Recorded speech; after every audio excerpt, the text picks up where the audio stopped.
Am I the a-hole for ruining my cousin's baby shower by telling her the gender of her baby? My 23F cousin 31F is having her second baby. We're not very close, but I do spend time around her a lot as our families are very close. When she got married, I was 17 and I was very active in her wedding. I helped with the planning, and when the team she hired to decorate the tables canceled on her, a friend of mine and me decorated each table for free. I did this solely because she's my cousin and my parents always taught me to go the extra mile for family. I've done a lot for my cousins, but she's always been very mean to me. She used to make fun of my eating disorder when I was teen, and she always used to tell me to just eat and get over myself. I used to ignore her and just excuse her as ignorant. I've made excuses for her for a very long time. When she had her first baby, she had an extravagant gender reveal, which I spent a long time planning with her, and I was the only one who knew the gender. When I asked her why it was me, she told me that she wanted a surprise for her close friends, immediate family, and the people she loves the most. I was somewhat offended by this,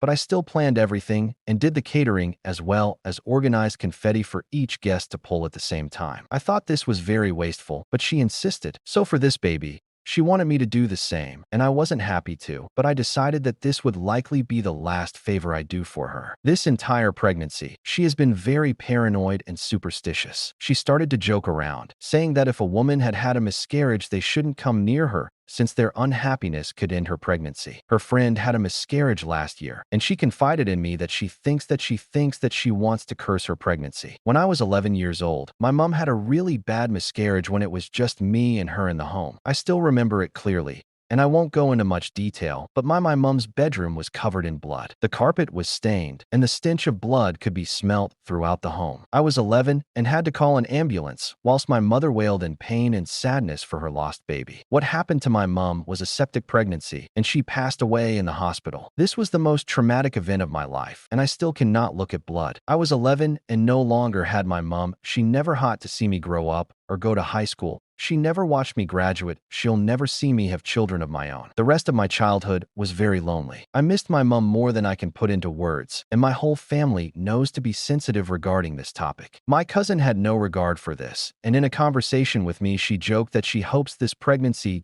doesn't result in the same ending as my mom. But then again, my mom should have known better than to get pregnant late. When she said this, I saw a red, and everything hurtful thing she ever said to me rose to the surface, and I couldn't hold back. I took my bad and told her that I hope never have to look at her again, that she's not my family, and that I hope her son and daughter can live well with a cruel mother like her. She started to shout at me, saying that I ruined her gender reveal as she now knows she's having a daughter. She called me a few names and began to follow me as I left. I never realized that I said daughter. I was just angry and hurt. I didn't mean to ruin her reveal, but I do not regret, and I firmly believe that she should feel something after all the pain she caused others. Her parents called me to call me selfish. Am I the a-hole?